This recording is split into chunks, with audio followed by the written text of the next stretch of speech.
कुछ लोगों ने अपनी पर्सनल लाइफ की प्रॉब्लम्स को प्रोफेशनल लाइफ में कभी नहीं आने दिया। 2006-2007 की बात है, दिल्ली फिरोज शाह कोटला क्रिकेट ग्राउंड, दिल्ली और कर्नाटका के बीच रणजी टेस्ट मैच चल रहा है। 18 साल का वो लड़का दिन का खेल खत्म होने पर शाम को अपने घर आता है, अपने रूम में सोने चला जाता है। रात को 2 बजे मां आवाज देती है, जागता है। क्या हुआ मां? मां बताती है, तुम्हारे पिता अभी अभी गुजर गए। घर में सन्नाटा है।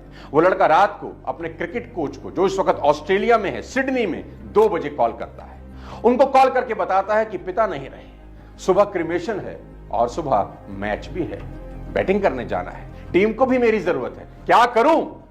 कोच ने शायद वही कहा होगा जो कृष्ण ने गीता में अर्जुन से कुरुक्षेत्र में कहा, that your personal emotions can not come in the way of you performing your duties. और वो लड़का सुबह अपने पिता के मृत शरीर को घर में छोड़कर खेल के मैदान में उतरता है, बैटिंग करता है, 90 का स्कोर बनाता है, मैन ऑफ द मैच बनता है और वहीं से दिल्ली के निगम बोध घाट पर क्रिमेशन ग्राउंड पर जाता है, पिता का अंतिम संस्कार करता है। जी हां, आप ठीक सोच रहे हैं, मैं विराट कोहली की ही बात कर रहा हूं। दोस्तों, महान लोग यूं ही महान नहीं बनते। विराट कोहली की एक नहीं, ऐसे कई एग्जाम्पल है। याद करिए 2016 आईपीएल का वो मैच जहां कोहली के हाथ में 9 टांके लगे थे, ऐसे में उसने बल्लेबाजी की और सिर्फ बल्लेबाजी ही नहीं की, 50 गेंदों में 113 रन ठोक दिए। सोच के देखिए, कोई इंसान कैसे हाथ में 9 टांकों के साथ खेल सकता है, और सिर्फ खेल नहीं रहा, रन ठोक रहा है। यहां तो एक छोटा सा जुकाम भी काम ना करने का बहाना हो जाता है। अनिल कुंबले का वो मैच कौन भूल सकता है, Antigua test 2002 against West Indies, जहां उन्होंने टूटे हुए जबड़े से लगातार 14 ओवर डाले और महान बल्लेबाज लारा को आउट कर दिया। 14 लगातार ओवर टूटे हुए जबड़े से। साथियों, ये मजाक तो नहीं है, कमाल है ना। उनको बैंगलोर जाना था सर्जरी के लिए, पर वो नहीं गए और गेंदबाजी करते रहे। अगले दिन बोले, अब मैं आराम से घर जा सकता हूं, ये सोचते हुए कि that I had tried my best. Sir Vivian Richard said, it was one of the bravest thing I have seen on the field of play.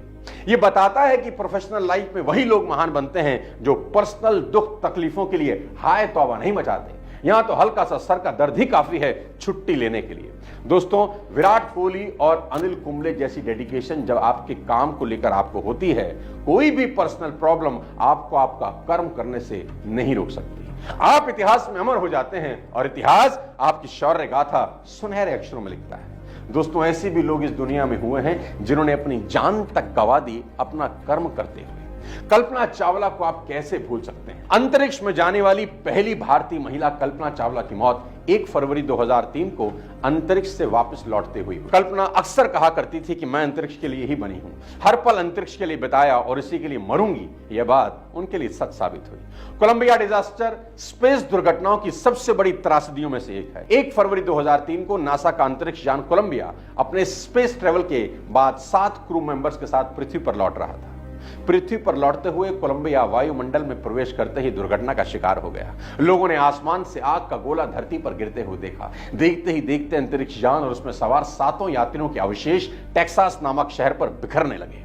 यह घटना पृथ्वी से मात्र 63 किलोमीटर की ऊंचाई पर हुई। जब यान धरती के बिल्कुल नजदीक था, इस दुर्घटना में सभी 7 क्रू मेंबर्स मारे गए। नासा ने अंतरिक्ष शटल उड़ानों को अगले 2 साल के लिए निलंबित कर दिया और जांच से पता चला फोम का एक बहुत बड़ा टुकड़ा शटल के बाहरी टैंक से टूट गया और स्पेसशिप का विंग भी इसके कारण टूट गया था। बाद में पता चला बाएं विंग में एक छेद के कारण बाहरी वातावरण से गैसें शटल के अंदर बहने लगी। इससे सेंसर खराब हो गए और आखिर में कोलंबिया सभी अंतरिक्ष यात्रियों के साथ नष्ट हो गया। दोस्तों, ऐसे रूमर भी हैं कि नासा को फोम के साथ समस्या होने के बारे में पहले से जानकारी थी।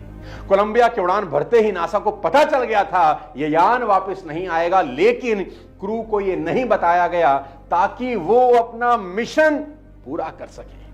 ये अंतरिक्ष यात्री तो सितारों की दुनिया में विलीन हो गए, लेकिन इनके एक्सपेरिमेंट्स का फायदा पूरे विश्व को जरूर मिल रहा है कि कैसे इन्होंने अपनी पर्सनल जिंदगी अपने कर्म के लिए कुर्बान कर दी। साथियों, बुरा ना मानना, यहां तो हालात ऐसे हैं कि आपका प्यारा सा कोमल सा दिल टूट गया, आप एक रिलेशनशिप में थे, उसमें प्रॉब्लम आ गई, वो तुम्हें छोड़ के चलेगी, तुम्हारा कॉल नहीं उठा रही, तुम अकेले रह गए, तुम्हें अच्छा खासा सेटबैक हो गया, अब तुम देवदास बने घूम रहे हो, शराब आपका साथी बन गया, कुछ करने का मन नहीं कर रहा, ऑफिस में काम मिला जो पूरा करना था नहीं किया क्योंकि मन बड़ा उदास है, दुख भरे गाने सुन रहे हैं अरिजीत सिंह के, तुम्हें एक ऐप बनानी थी नहीं बनाई, एसी डिलीवर करना था नहीं किया, मीटिंग करनी थी, टारगेट पूरे करने थे नहीं किए, क्योंकि आपके पर्सनल इमोशंस हावी हो चुके हैं। हमेशा याद रखें कि आपकी पर्सनल लाइफ की प्रॉब्लम की परछाई आपकी प्रोफेशनल जिंदगी पर कभी नहीं पड़नी चाहिए। लिख के रख लो इस लाइन को अपनी दीवार पर कि personal emotions cannot come in the way of you performing your duties. और ये किसी को दिखाने के लिए नहीं करना, खुद के लिए करना है, क्योंकि यहां अगर जीत गए तो अपनी ही नजर में महान बन जाओगे। कोई भी बात, कोई परेशानी तुम्हारे रास्ते से तुम्हें कभी नहीं हटा सकेगी।